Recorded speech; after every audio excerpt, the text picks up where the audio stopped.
নমস্কার বন্ধুরা, কেমন আছো সবাই? তোমরা এখনও যারা আমার চ্যানেলটাকে লাইক শেয়ার সাবস্ক্রাইব করনি তারা ঝটপট লাইক শেয়ার সাবস্ক্রাইব করে বেল আইকনটা প্রেস করে রাখো, কারণ সামনে আসতে চলেছে অনেক সুন্দর সুন্দর ভিডিও তোমাদের জন্য।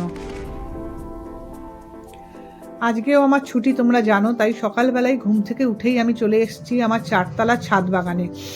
এসেই দেখছি সুন্দর একটা রোদ উঠেছে আর মা পুজোর জন্য ফুল তুলতে চলে এসেছে। তো ভালো করে দেখছি যে কি কি গাছে ফুল ফুটলো, কারণ এক সপ্তাহ আবার এই গাছগুলোর সাথে আমার দেখা হবে না। লেবু হয়েছে, লেবু গাছে। তোমাদের আমি কালকে রাতেই বলেছিলাম যে আজকে আমাদের বাড়িতে একটা যুদ্ধ আছে।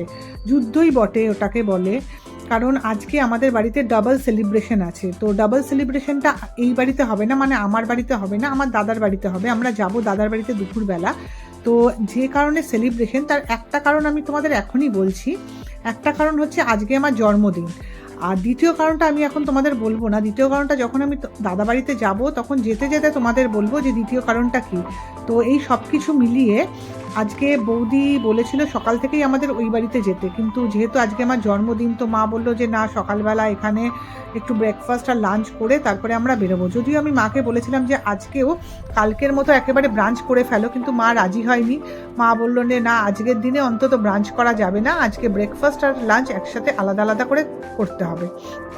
তো সেই মতোই আমার আজকে কোনো কাজ নেই বলে ছাদে চলে এসেছি। ছাদের দেখো শিম গাছে ছোট ছোট শিম ধরেছে, তো এত ভালো লাগছে দেখতে। আর রোদ পড়েছে সকালের এই ছোট্ট রোদে, কি যে ভালো লাগছে বাগানটা দেখতে, কি বলবো। মা চলে গেছে নিচে ফুল টুল নিয়ে, আর না এখনো যায়নি। ওই যে মা ফুল তুলছে, ডালিয়া গাছে কুড়ি এসেছে আর মা ওইদিকে ফুল তুলছে। মা বেছে বেছে ফুলগুলো তুলছে, যেসব ফুলগুলো কুড়ি কুড়ি আছে সেগুলো যেন না তুলে নিতে পারে। গোলাপও হয়েছে খুব সুন্দর, কি ভালো যে লাগছে গাছগুলো দেখে, কি বলবো, মনটা একেবারে ভরে গেল আজকে সকালবেলা এই ছাদ বাগানে এসে। আর টমেটো হয়েছে দেখো, উফ বাবা কত যে টমেটো! আমি তো ওয়েট করে আছি কবে টমেটোগুলো পাকবে, সেই অপেক্ষায়। মানে এত ভালো লাগে। আগের বছরও আমাদের এই বাগানে প্রচুর টমেটো হয়েছিল, কিন্তু আগের বছর না এত সুন্দরভাবে হয়নি টমেটোগুলো, এই বছর যতটা সুন্দরভাবে হয়েছে। মা এখনো ফুল তুলে যাচ্ছে দেখে দেখে, যাতে বেছে বেছে তুলছে, যে বড় বড় যে ফুলগুলো একেবারে ফুটে গেছে সেই ফুলগুলো। মার ফুল তোলা কমপ্লিট, এবার আমরা নিচে যাব। মা ভরে নিয়েছে প্লাস্টিকের মধ্যে সব ফুলগুলো।